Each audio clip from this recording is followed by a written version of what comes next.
About the Absent by Carlos Pacheco. A story for children dedicated to his daughter, or the story of a stranger in a strange land. When he came to this dimension, it was because he was forced to be born. The decision had been taken by the Mother Creation, which would be forwarded to his surrogate mother to put him in the bosom of Mother Nature. However, he fought and struggled against the exit door required by its source, but who had determined his destination. When he opened his eyes for the first time, he saw almost nothing. Just a slight light, perhaps similar to that one which was part of the world where he used to live. There was only one thing that connected him with this material world, the vehicle which had germinated and protected him during his initial cycle of existence. Comfort and love, along with harmony, were given by his surrogate mother, carrying his existence, his material and spiritual protector. What a strange sensation to feel the material around us. On that same moment, he knew that it was necessary to interpret things and people in his way. After all, what was the difference between the two? Movement? Contrary to the apparent, one single link was important for him, the spiritual bond between his parents and this new world. The protection brought by them and the analysis of this new environment were the motivation to absorb and accumulate the information captured by his small eyes and his little heart.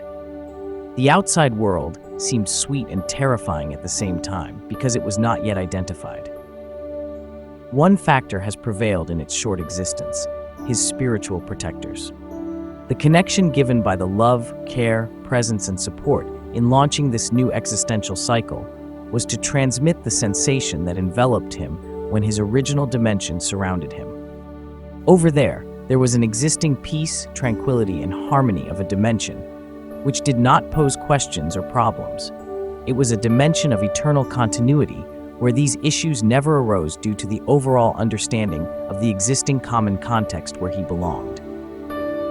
The harmony and spiritual protection were present only when he was asleep on his father's chest, directly over his heart, or in the arms of his mother when she kissed him tenderly to make him sleep. This harmony and protection would later be forgotten because they were absorbed by other values that he ignored, but that fact would make him survive.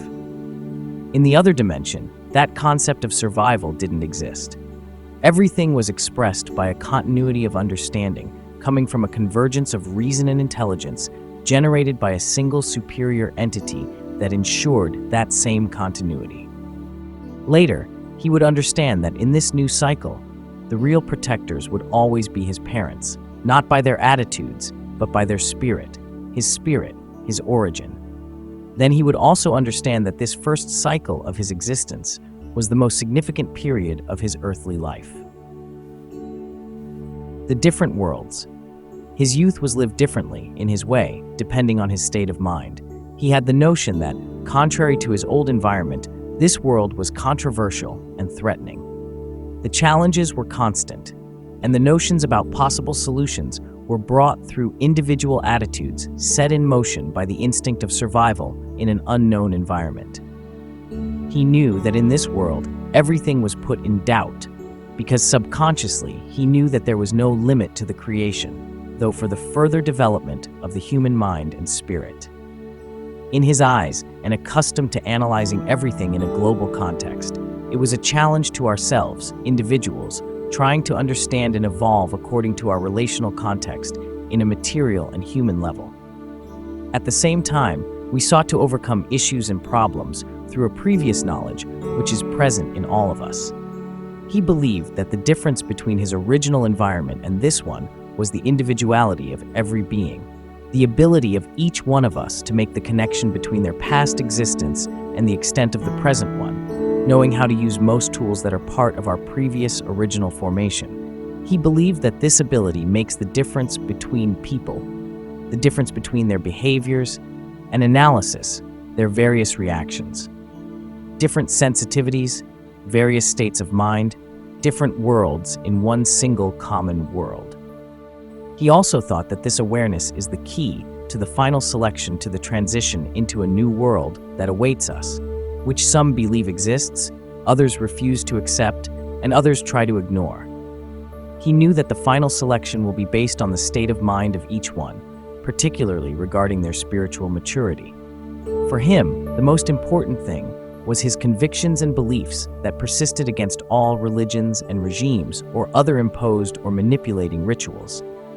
The idea about an intrinsic origin was his strength, created his energy, his purity, his beauty, brought him peace, giving him the kindness, the humility, sometimes the intelligence and wisdom, and others, the aggressiveness to overthrow his enemies and obstacles. But in reality, he felt completely alone in the middle of others, and he needed to share his state of mind to feel closer to home. His concept of the word collective persisted in his thoughts. Friendship. He believed and felt that friendship was the highest expression of feelings between human beings. Friendship consolidated human relationship and gave rise to deeper ties, different feelings as love. He realized that in fact, to be able to love, we have to be real friends in the first place. That was the difference between love and procreation. Easy to procreate, but very difficult to know what it is to love someone. For him, friendship was at the top of the pyramid of feelings in this dimension. The dreams.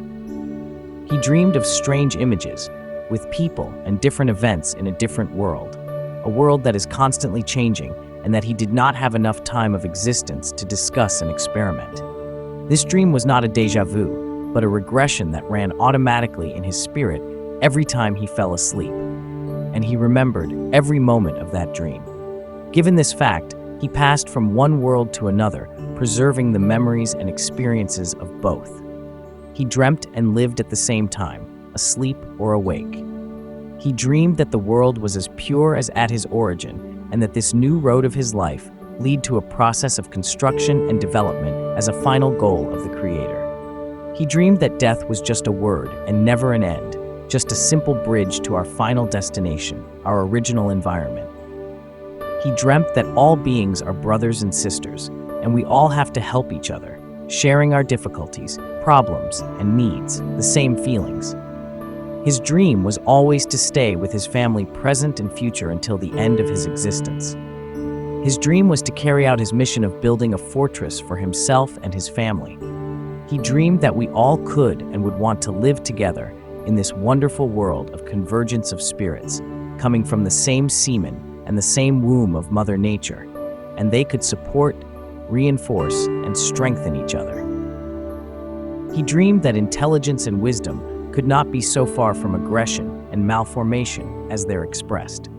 He dreamed that a primary animal instinct could never replace love and feelings. He dreamed that the struggle for understanding could end ignorance. He dreamed it was possible to live instead of surviving. He dreamed about hitting the road that he had learned before. Growing up, rising, getting support, and finally realizing the most important thing: creating a family. The family. The family was a sacred word to him because his notion of this concept came from the union generated in his previous origin and that he could not explain. Family meant the opposite ideas about the concepts of individualism and survival. These words and definitions didn't exist in his world of origin. This form of union was the most important and therefore could overcome all the problems, difficulties, and requirements imposed by this existential context.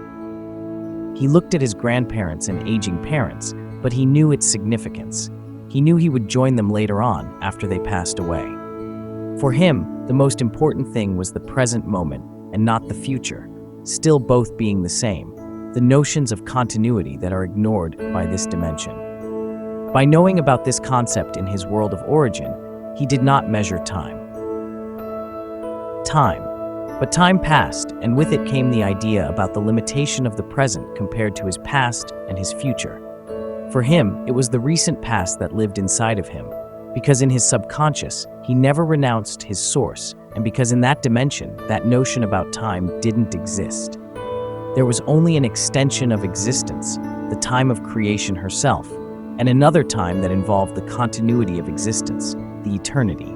The ignorance of humanity was to misunderstand time as a whole.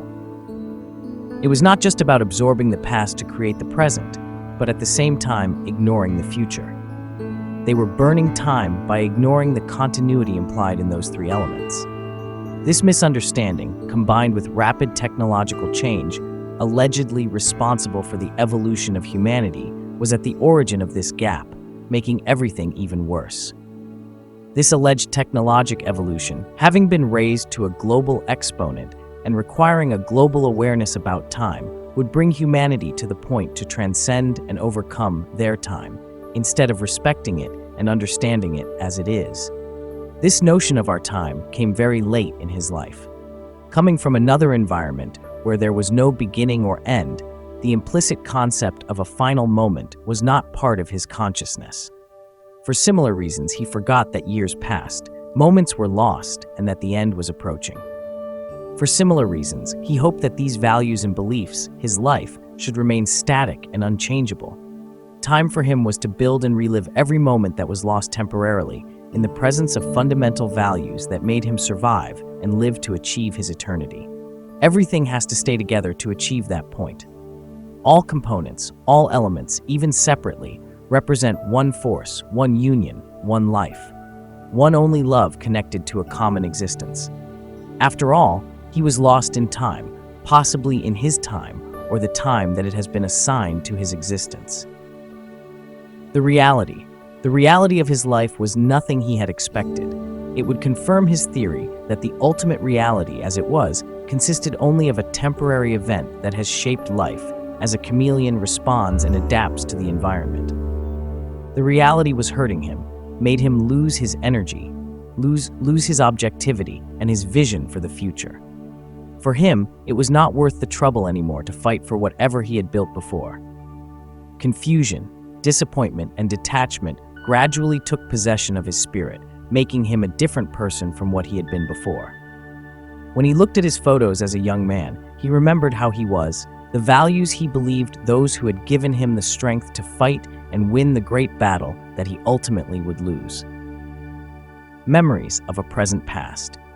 He remembered what had been the simple moments spent with his music, the only world he had never left and that could always be trusted. A world of art, full of power, purity, beauty, the only world that reflected his spirit. Music. He remembered having traversed plains and moved mountains to build a small castle for himself and his family.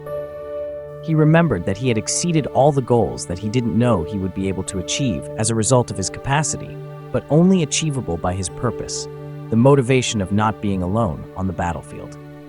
He had the illusion that we are all one and not a single being in the middle of our family. Disillusionment about the human being accumulated in his spirit, and that led him to an unwanted isolation that was imposed by those around him.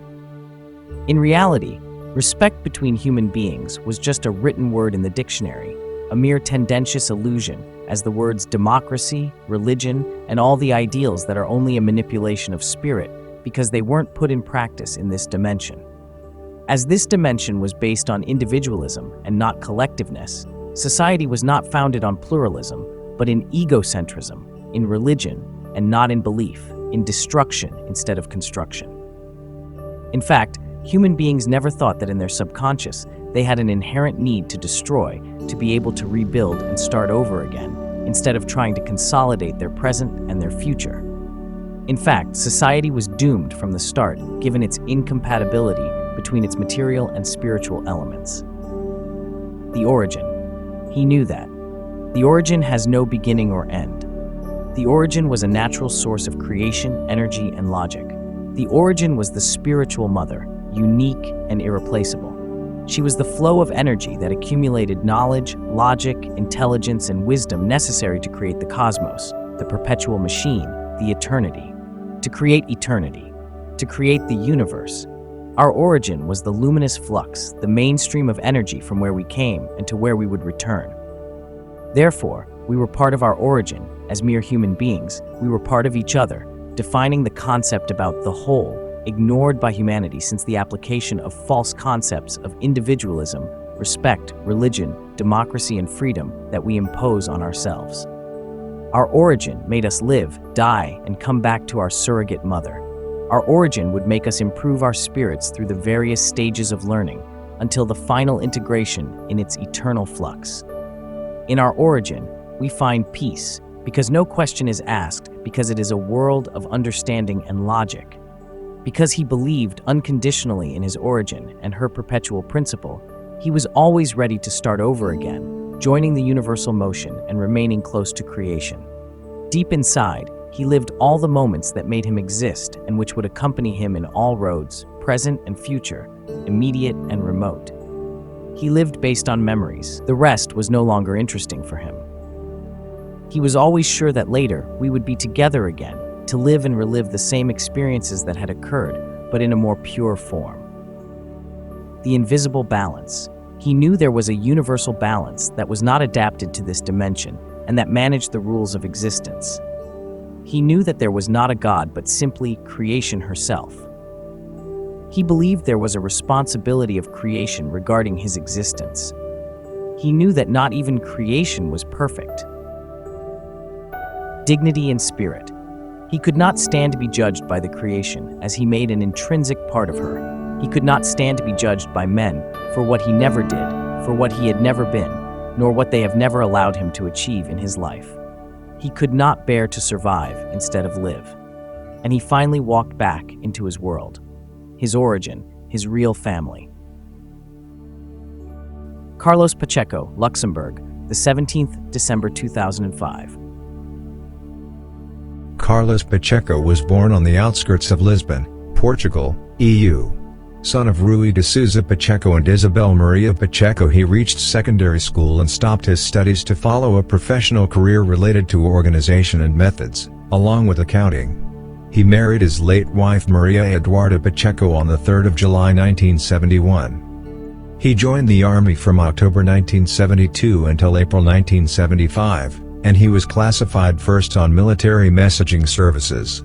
At the age of 38, he immigrated to Luxembourg as a result of a contractual agreement, after he accomplished professional missions in Switzerland and France.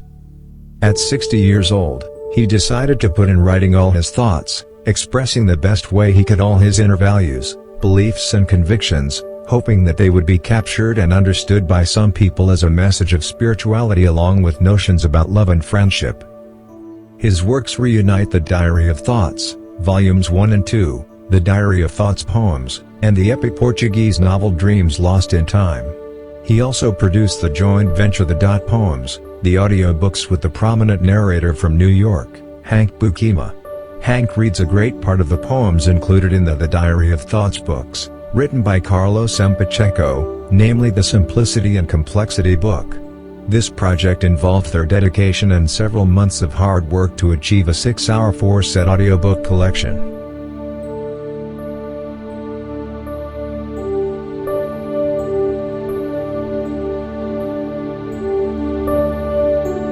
The Diary of Thoughts quotes. Written and produced by Carlos Pacheco. www.diaryofthoughts.com. Win a copy of the digital book Simplicity and Complexity by subscribing this YouTube channel.